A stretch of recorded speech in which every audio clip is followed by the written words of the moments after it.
America has always had a race problem, whether it was with the Indians or whether it was African Americans. When your country tells you you don't belong, it's not a concentration camp in the sense of that we think of as Auschwitz. There was not a plan to exterminate these people, but certainly they were rounded up because of their race and because they were physically different and because we were afraid of them. The war came along and so we lost it all. This was an extreme moment of injustice in American history, and the pain of it continues.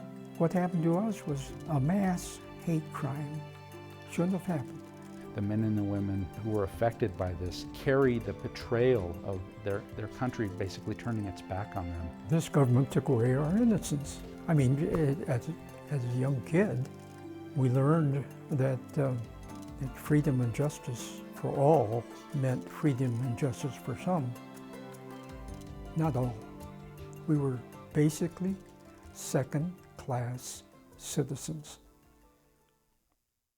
Colorado Experience is a co-production of Rocky Mountain PBS and History Colorado. History Colorado brings history to life for audiences of all ages. Through exhibits, collections, and historic preservation programs throughout the state, History Colorado connects people to the stories, places, and heritage of Colorado's past that provide perspectives on today and inspire our choices for tomorrow. Find out more at www.historycolorado.org. Additional funding provided by El Pomar Foundation and the Betcher Foundation, celebrating 75 years of philanthropy in Colorado. With additional funding and support from these fine organizations. And from viewers like you, thank you.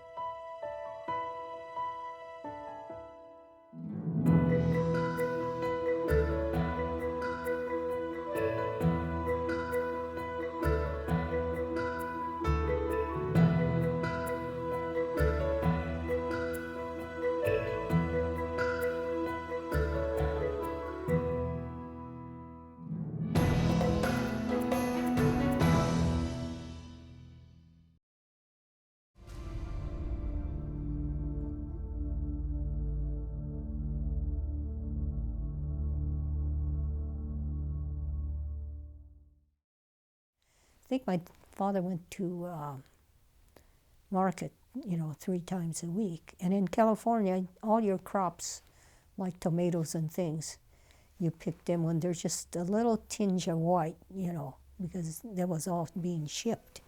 My dad bought this bare land.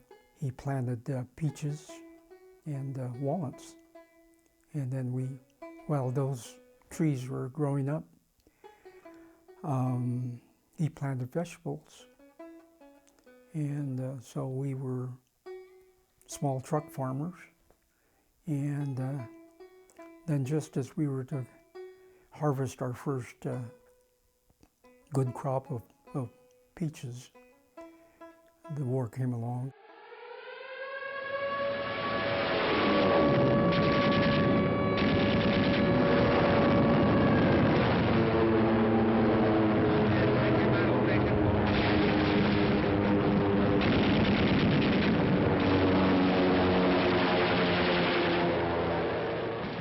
So the driving factor that really spurred internment was Pearl Harbor, the attack of the Japanese Empire on the United States. This surprise attack angered a lot of Americans, and they were looking for somebody to scapegoat, somebody to blame for this. When Pearl Harbor happens and it's bombed, it's as if the Japanese in the US had done it. And people had a really hard time distinguishing between Japanese nationals and these Japanese Americans who had chosen to be here, and many of them who hadn't chosen to be here because 2/3 of them were American citizens. I was born in California. So were all my brothers and sisters. My father came to the United States in 1906, and then my mother came in 1917. I was 12 years old, and I was over at a neighbor's farm because I was picking yellow delicious. I was all by myself. My father came by and picked me up. And that's when he heard that Pearl Harbor, had happened. Well, of course, we didn't know what to expect, When the Japanese attacked Pearl Harbor, our west coast became a potential combat zone. Living in that zone were more than 100,000 persons of Japanese ancestry, 2/3 of them American citizens, 1/3 aliens. We knew that some among them were potentially dangerous. Most were loyal. But no one knew what would happen among this concentrated population if Japanese forces should try to invade our shores. The Pacific Coast had been a site of anti-Asian sentiment for a very long time. You have the Chinese Exclusion Act, you have various property acts that involve people of Asian descent not being able to own property, not being able to become American citizens. So I always feel like this history needs to start earlier when we understand that there is this discomfort with Asian immigrants of all stripes coming to the U.S. The Japanese were identified as a potential security threat on the West Coast because nobody was quite sure whether they were loyal to the United States or to the Empire of Japan. A lot of that had to do with a lot of pre-war racism, the feeling that the Japanese had never felt welcome in places like California or Oregon or Washington, and the wartime hysteria allowed Californians to push for the expulsion of the Japanese. We had always been like everybody else, a regular American citizen, saluted the flags, said, all the things, Patriotism and loyalty. This is the only country we have. Born and raised here, taught all the songs, celebrated 4th of July. I mean, what other country could we be loyal to? They wanted them out of there. They did not want to have to live next to them. And yeah, it wasn't just one person's idea. That fear, that hysteria sort of grew like a cancer across the land. First attention was given to the problems of sabotage and espionage.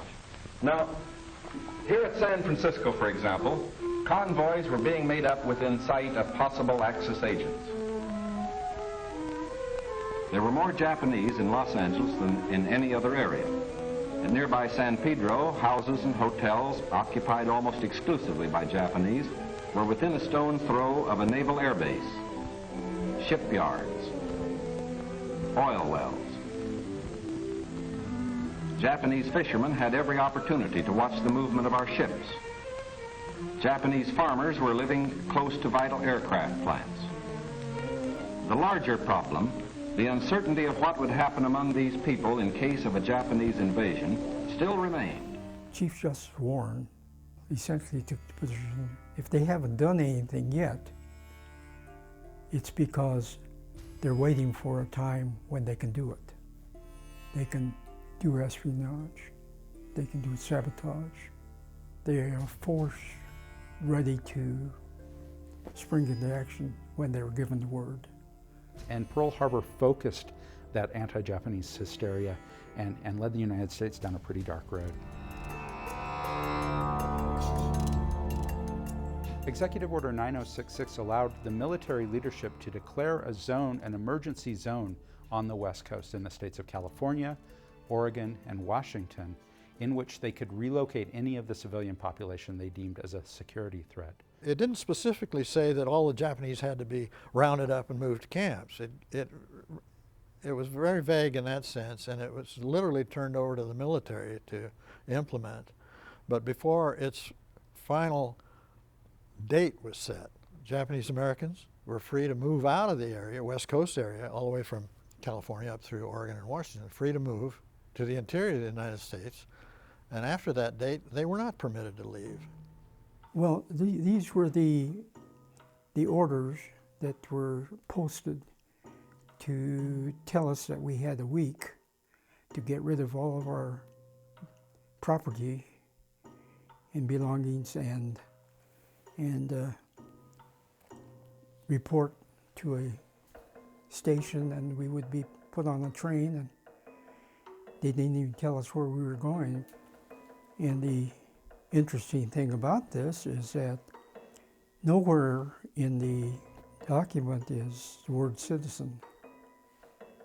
We were called non-aliens. Essentially, if the Army says we can kick you out, we can kick you out.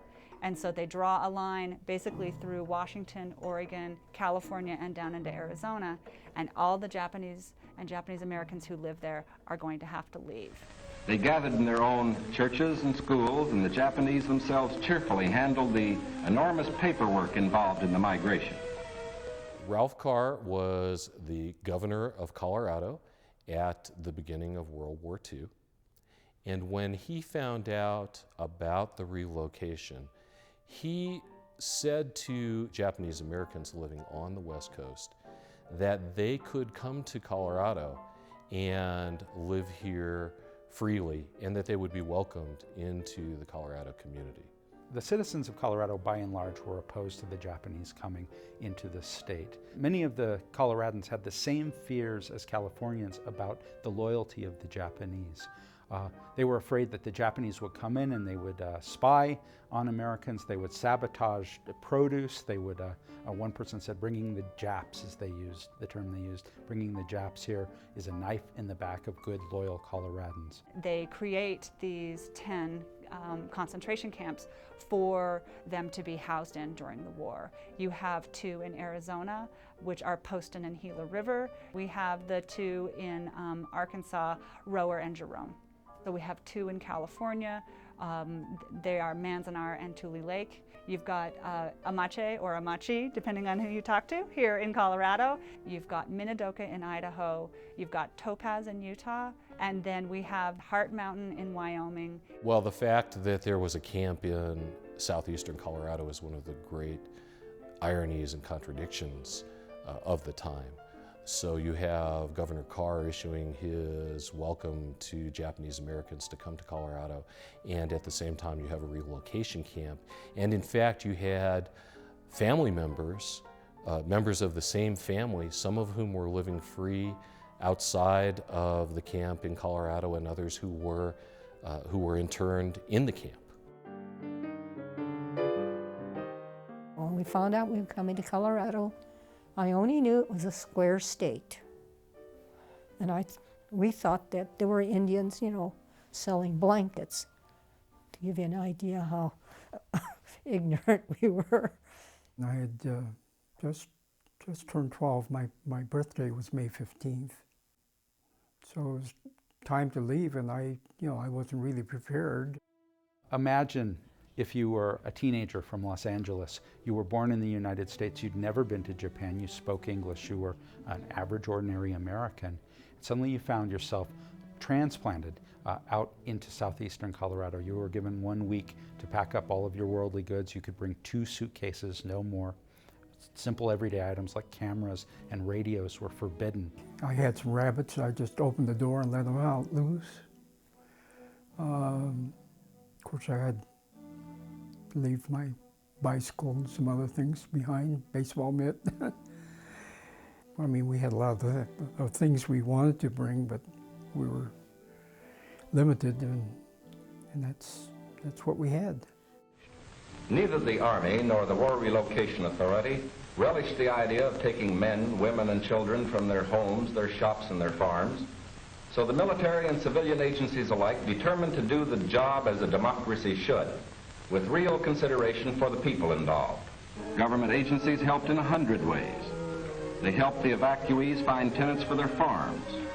They helped businessmen lease, sell, or store their property. Now, this aid was financed by the government, but quick disposal of property often involved financial sacrifice for the evacuees. There was a high school teacher at Yuba City High, and he offered to look over the property, so to speak. He preferred a lease. Of course, you know, we didn't know much about properties and leases and things. And, you know, you sign because, you know, the person is a school teacher, and you made so much money from the first crop of teachers. And it was like a lease with option to buy type of thing. he exercised that, and so we lost everything.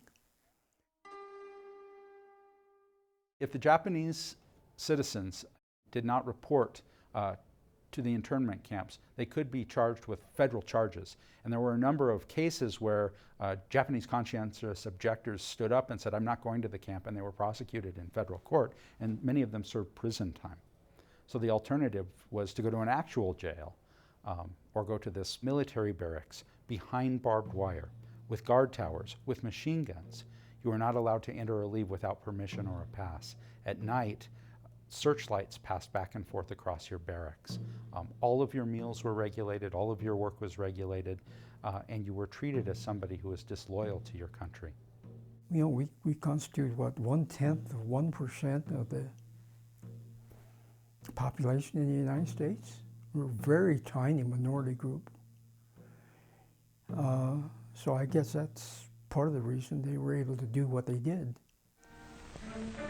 Now the actual migration got underway. The Army provided fleets of vans to transport household belongings and buses to move the people to assembly centers. The evacuees cooperated wholeheartedly. The many loyal among them felt that this was a sacrifice they could make in behalf of America's war effort. Well, you know, first of all, we went to a first camp, which was in California. There was this assembly center, which was in Merced. It resembled a prison camp in the sense that it was surrounded by barbed wire, and they had very hastily built barracks in the center part of the fairground, racetrack. And fortunately, we ended up in some barracks, but there were other people who lived in horse stalls for the races, horse races. And we lived there for three months, and then we were put on trains and taken to Amache.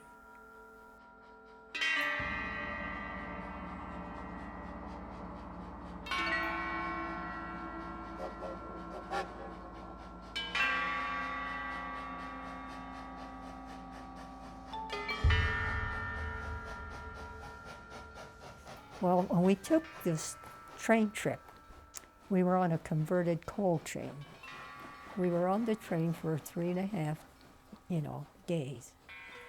And we arrived at night. And the name of the town, I understand now that's pronounced Grenada, but we always pronounced it Granada, being from California. And the following morning was the first time, of course, that we saw what that whole area looked like. Needless to say, coming from California, it was a real big shock to see this nothingness. I shall never forget. And I thought, what? Nothing? Nothing? I don't see any trees. I don't see anything, all this very desolate looking area, One of the things that is important for people to understand is that it's an absolutely instant city, and it's the 10th largest city during the war in Colorado. So it kind of grows up overnight, and it is in the high plains, and the War Relocation Authority came in and they just scraped it bare. So you can just imagine this blowing sand, and this is something that people recall when they talk about Amache. They remember the sand, they remember the wind, they remember that it's just always gritty. Amache was galaxies away from anything that they had experienced before. Imagine essentially a wind-blown desert in southeastern Colorado. This is a part of the country that had just gone through the Dust Bowl. We're only 10 miles from Kansas. So this is not Rocky Mountain, Colorado. This is, it is dry, it is hot. It was very hot in summer, very cold in winter. And we weren't prepared for that. I mean, because we didn't know where we were going when we left. And for these Angelinos, these city dwellers, to move by train out into a camp that wasn't even completed at the beginning of the war, and with the dust and the yuccas and the rattlesnakes, they looked around and they said, my God, how can people live here? First of all, when the first trains arrived, the camp hadn't yet been completed.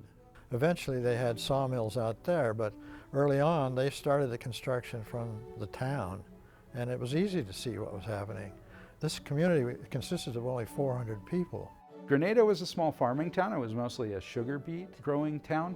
And the people were, like most Coloradans, pretty opposed to the idea of bringing Japanese in. They were suspicious that the Japanese were disloyal or would sabotage the produce or otherwise cause problems. You've got some of the residents here that were fearful. They didn't know what to expect. We have business owners like Mr. Newman, his drugstore, and several other businesses. They welcomed the Japanese Americans, and coming out of the Depression and Dust Bowl, they averted to bankruptcy because of the money that they brought in. So they were, I would say, more than enthusiastic that they were actually here. In one sense, the people down there didn't know there was a depression. They were depressed long before it even started. And so to see any sort of economic improvement occurring was a welcome idea. The relationship between the townspeople in Granada and the Japanese at Amache was a complicated one. In many ways, they helped each other. And it certainly, as the war went on and the suspicion of this population declined, there was more back and forth, more socialization between the Japanese and the townspeople in Granada. And then you have the farmers that lost land, they lost condemned land to Amache. Almost 14,000 acres that will be taken away from local farmers and landowners. There's no animosity towards Japanese Americans. In fact, they made friends, great friends with Japanese Americans. They understand that that was not their fault. So the conditions were rather primitive. And it was the lack of privacy and the dirt, the dust. And the living quarters for the Japanese in Amache were pretty Spartan. They were military-style barracks, which had 5 or 6 apartments. Each apartment would have a family of anywhere between 3 and 7 and sometimes 9 people, multi-generations living in not only in one apartment, but in one room. There were no partitions except for the improvised partitions of bed sheets that were placed across spaces to create a little bit of privacy. You have a bare bulb, you've got a potbelly stove, and you've got metal cots that have been given to you by the Army. That is it. You do not have any place to put your clothes, you do not have a desk, you do not have a table. All of that stuff the internees had to provide for themselves, and they built them out of scrap and shipping crates and whatever they could scramble together. we weren't supposed to take the scrap lumber, but we did some midnight requisition, made our own furniture, very crude. They also have no running water in their apartment themselves, or I should call it a living unit. The War Relocation Authority called them apartments, but that's definitely a euphemism in terms of what was available to you. Denver Post, at that time, it wasn't under Palmer Hoyt. They were very, very, I think they put out an article one time that our sewage system, whatever was that tank thing, that we had a swimming pool there, yeah. We had no kitchen or anything. They had a mess hall. So with about 250 people living in a block, we had to go in 2 shifts. You would line up in long lines, and you were given a tray when you walked in, walk along, and they would just throw the food on. There was no choice in terms of food. I mean, you took what was dished out, get some strange foods that we had never seen before, liver and onions, for example, chicken gizzards, But if you didn't eat, you couldn't go home go back to your barrack or room, and there was no refrigerator or anything like that, so just went hungry.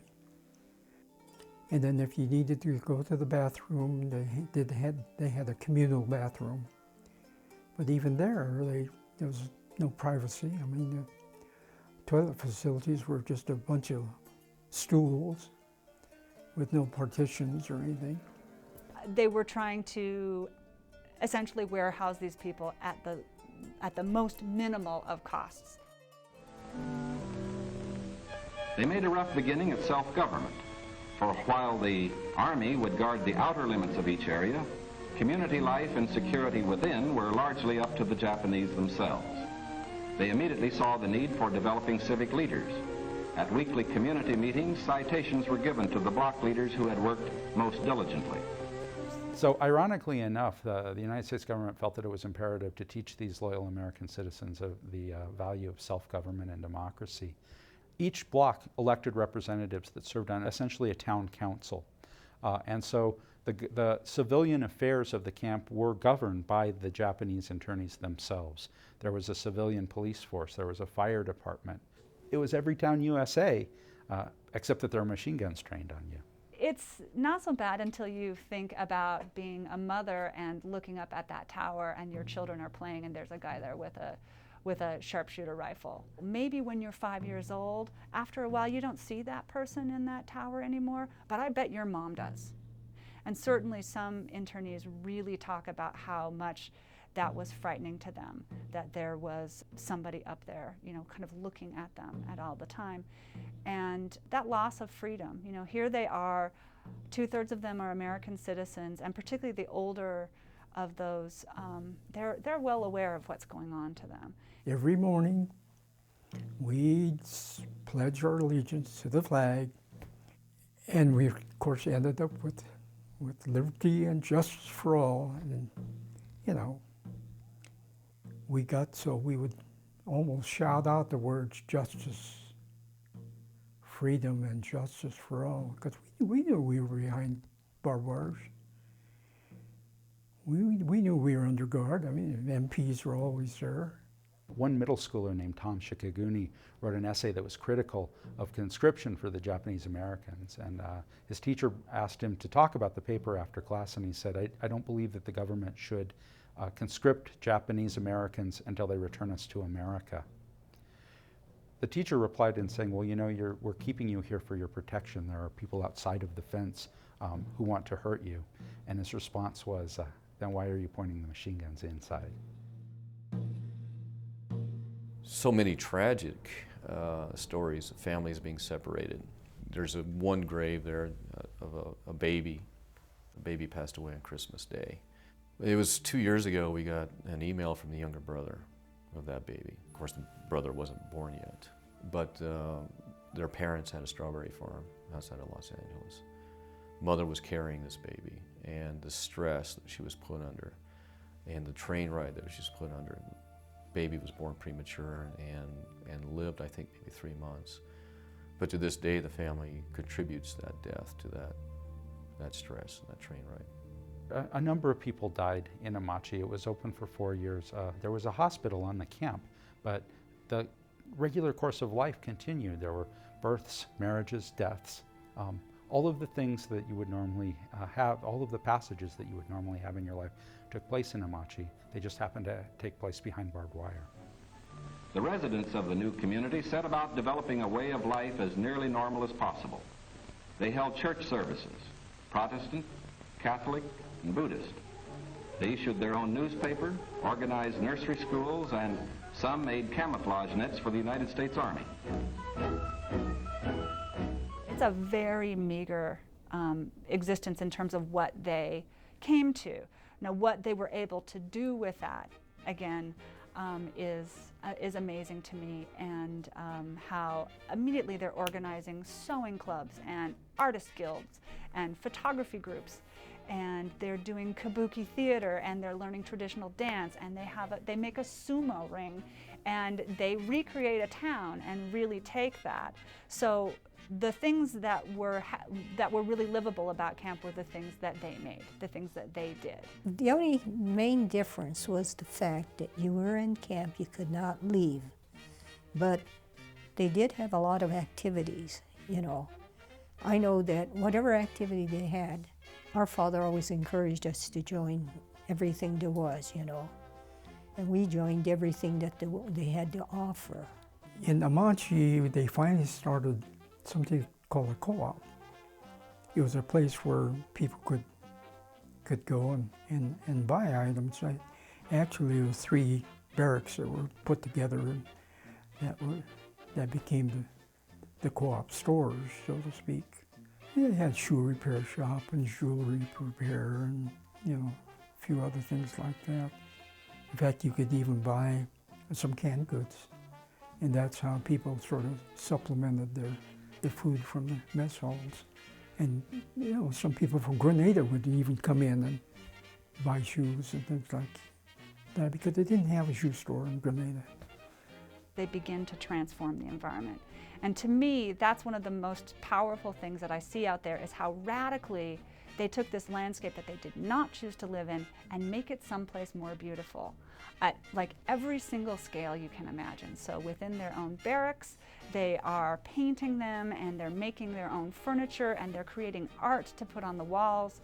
And then they are planting seeds, they're planting all sorts of plants and they're creating trees, they're making shade, they're building playgrounds for their children. The kids are making basketball courts, you know, out of lumber that they've scavenged. You know, that they took this place and instead of burning their barracks down because they were mad, they instead made it a more lovely place. And so it's a complex sort of history of both sort of tradition and change and pride in who they were as people of Japanese ancestry, but also pride of who they were as Americans. All the teachers were really great. You know, all of them were very great. I mean, I cannot, you know, say anything bad about that. We had a lot of teachers who had retired. Everybody that came to teach there voluntarily came because they wanted to come, you know.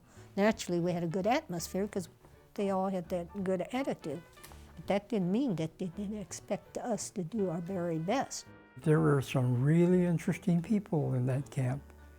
We had a professor from Stanford University, a guy named Yamado Ichihashi, one of the foremost intellectuals of his time. But in Amache, he taught some courses in Japanese culture, I think.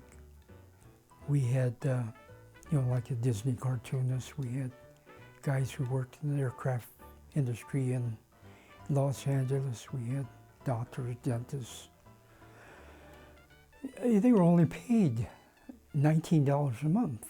I mean, that's less than $1 a day. It was terrible. Everything was provided for the Japanese in this camp. That was one of the ways that the government tried to sell the camp. Everything will be taken care of. We'll pay for your shelter. We'll pay for your food. You won't have to do dishes. You won't have to clean your bathroom. But of course, all of that had a corrosive effect on the family structure. It took away the responsibilities of women in the family. They didn't have to cook, they didn't have to clean, they didn't have to do anything. So they struggled with the sense of who they were in these camps. There was patriotism there, but there was also a cultural respect for authority. Authority was something that was exercised in the family by the father, and that family authority broke down in the camps.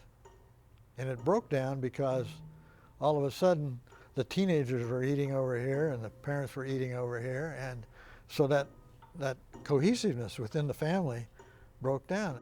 Many of them were separated because their father was considered a threat, so they were sent to more of a prison-style type of a camp.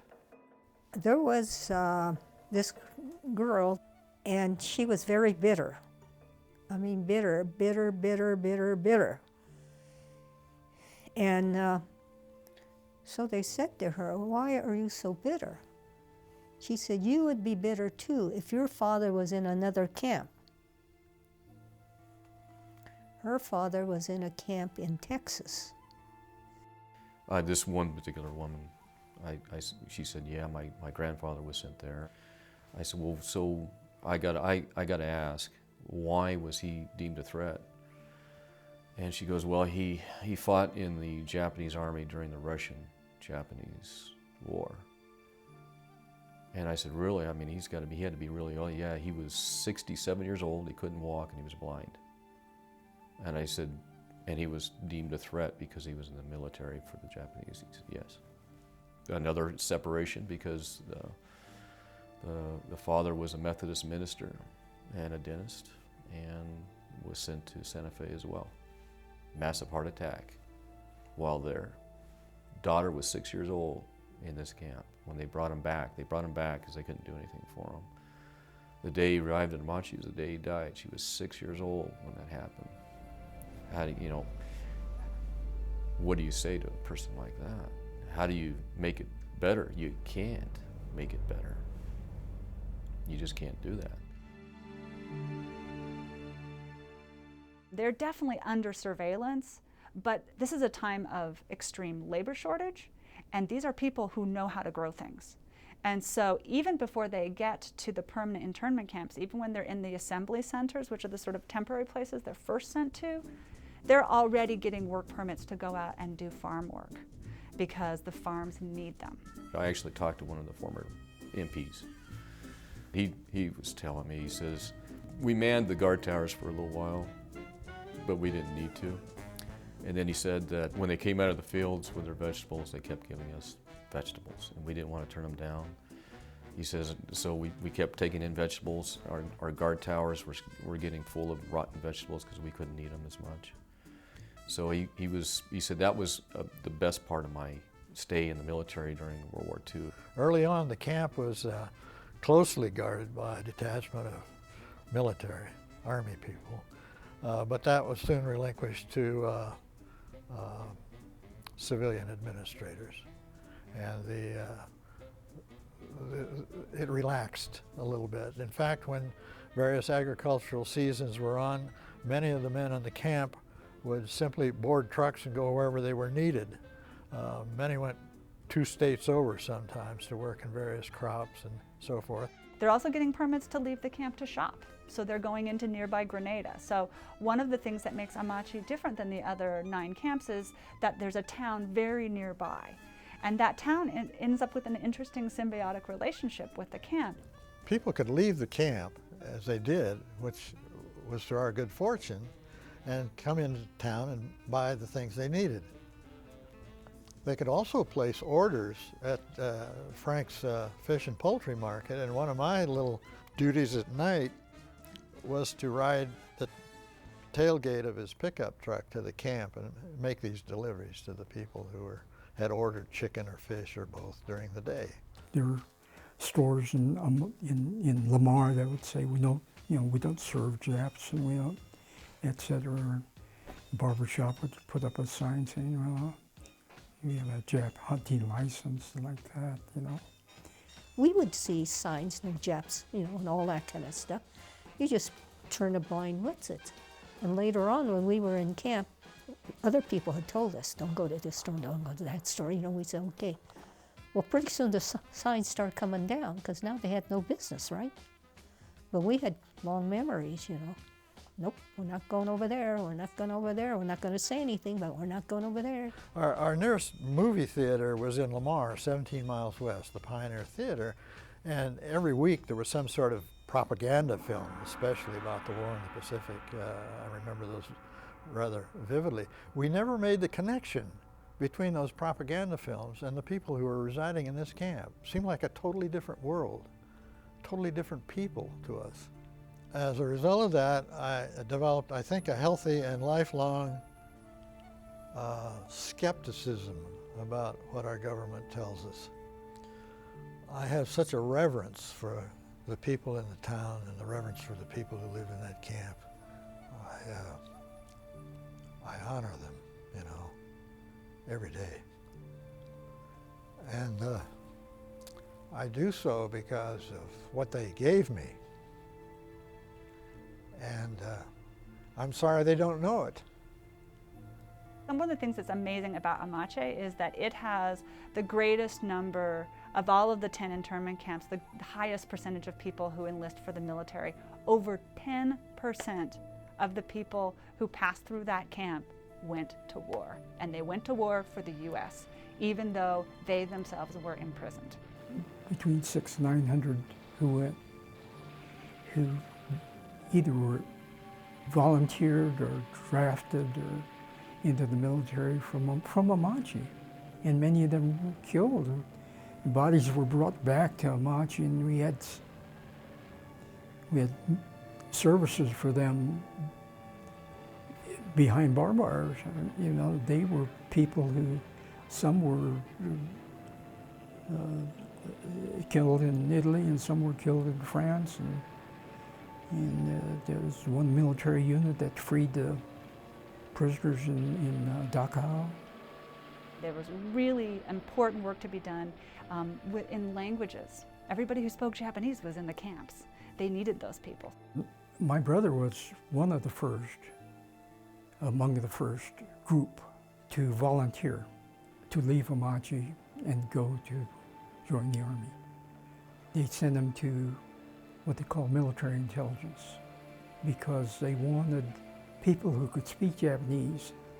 They served with all units there, Navy, Marines, Army.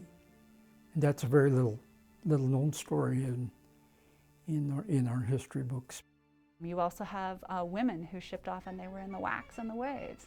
And you've got people, you know, kids who are wrapping bandages at the Red Cross. So we have this real involvement in that and a real sense of patriotism for so many of the young people in that camp who were ready to go out and prove what good Americans they were and prove their loyalty to this country. There was a great deal of conflict going on within the families when their sons would say, you know, I'm going to join the military. There were people who said, you're crazy. Look around you. I mean, look what they've done to us. I know of one instance where the father disowned the son. And that boy was killed in France. He died. And much later on, after the camps, and they were released, and the fellow was living back in California, the father committed suicide. And I'm sure it's because he had disowned his son, and his son had been killed.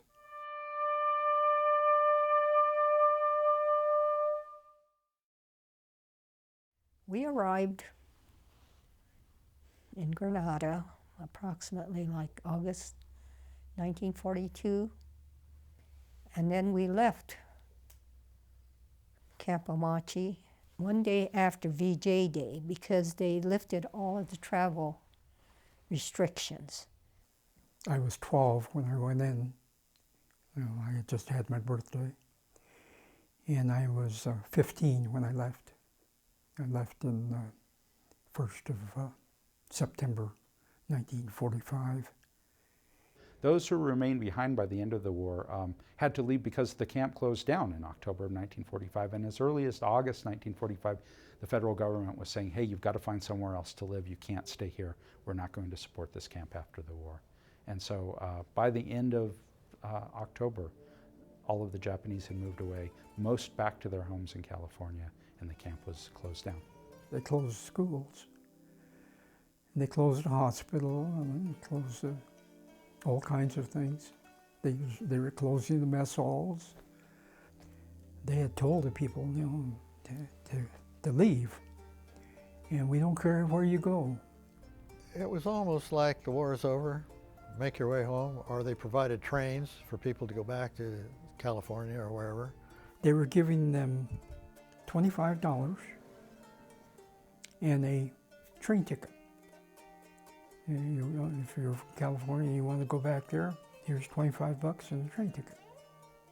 Some of the people who were who left were really eager to get back there, back to California. They wanted to go, you know, get back to their properties, and some lucked out. The first family who went back ran into unfortunate circumstances. They went back to Placer County and they found dynamite You know, someone tried to blast them out.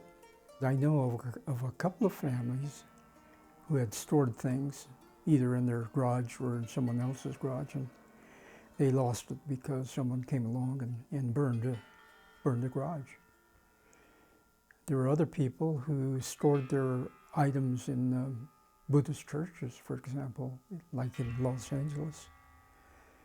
And vandals got in there and stole things, and people simply wouldn't hire them, wouldn't rent to them. And you know, word like that gets back to the camp. And so a lot of people were apprehensive. They said they didn't want to leave the camp. A lot of people ended up in trailer camps, so-called trailer camps. And others ended up in like hostels, you know, churches. They were basically homeless.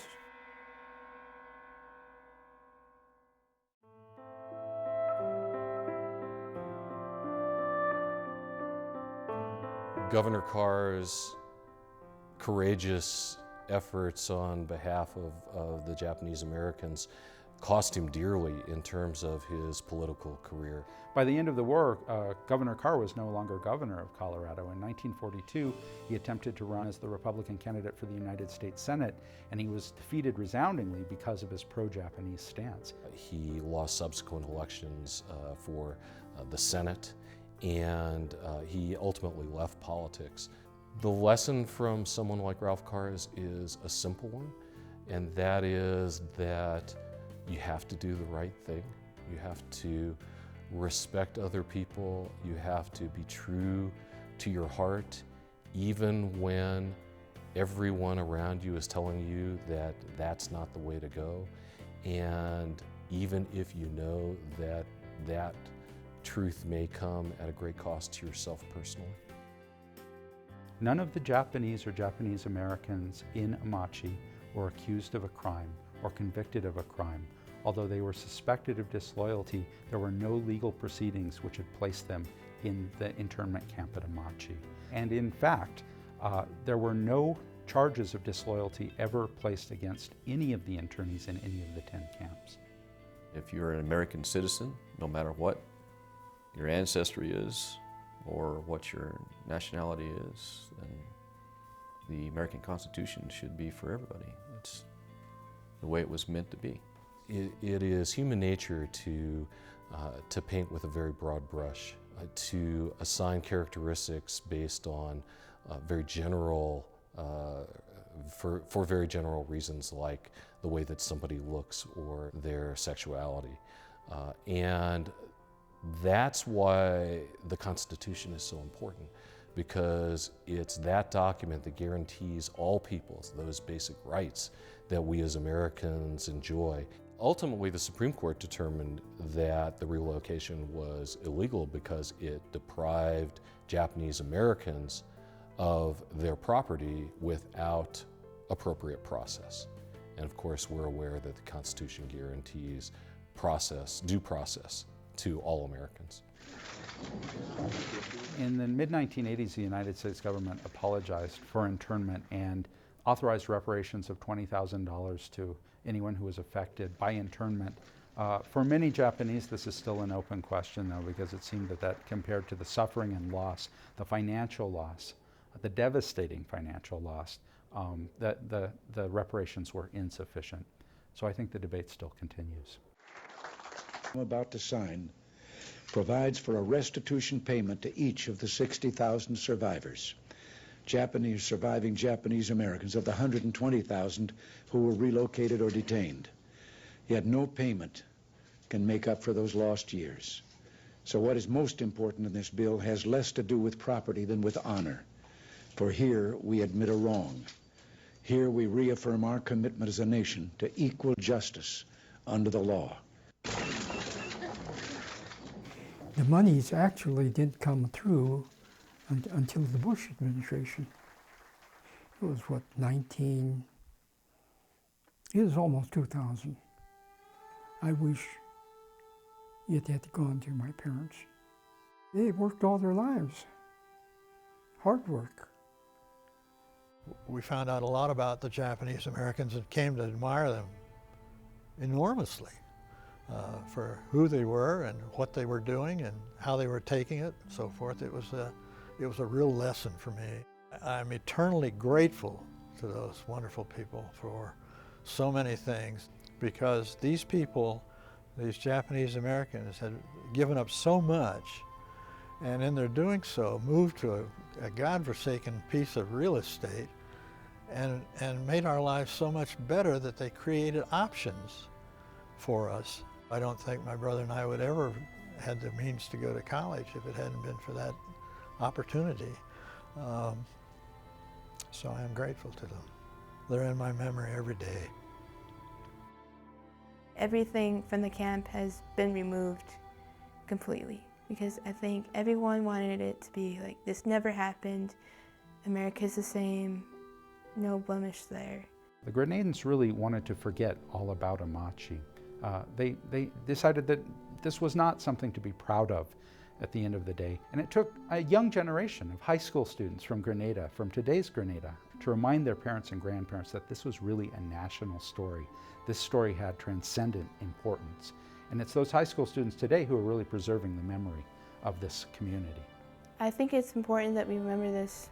Make sure that people actually know what happened back in the past so that we don't do it again. I don't think you go to Amache and you're not moved by it, whether it's sort of the kind of ghosts that are there now with this sort of empty space that has remained empty. To me, what we're finding is really important, but it's also the process is really important, because we're building community and a place where we can talk about the issues that are underneath all of this, which is who belongs in America, and what do we do when we're scared, and what a dangerous mix it is to have, you know, sort of racism be thrown in with hysteria. No good ever comes of that. It could happen again, and it could happen in different ways. It could happen to different groups of people. Prejudice is an ugly thing, and it rears its head all the time in this country. This is an issue that America has not really resolved. I think I got more upset with people not knowing what happened more than anything else. That's part of history, and I think it's important that you do remember that, just like with the Native Americans, you know, the Trail of Tears, and then all of the other things. I think history, correct history, is very important. It's important to remember a place like Amache because it's a place that reminds us of the balance between security and liberty.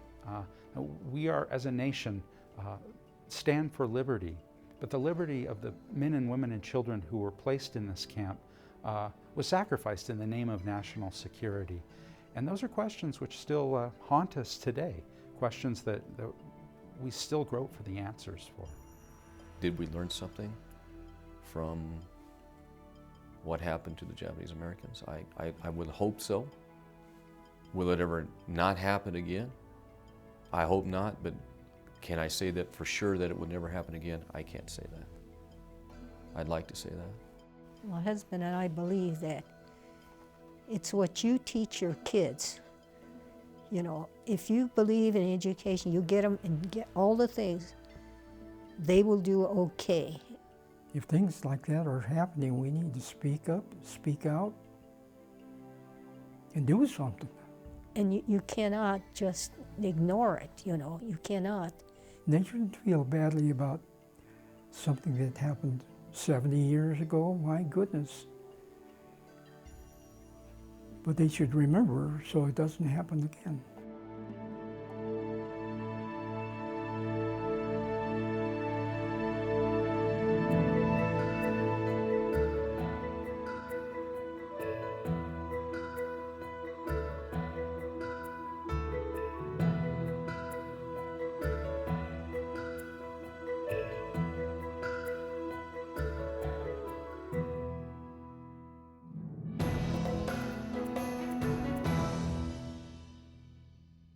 Colorado Experience is a co-production of Rocky Mountain PBS and History Colorado. History Colorado brings history to life for audiences of all ages. Through exhibits, collections, and historic preservation programs throughout the state, History Colorado connects people to the stories, places, and heritage of Colorado's past that provide perspectives on today and inspire our choices for tomorrow. Find out more at www.historycolorado.org.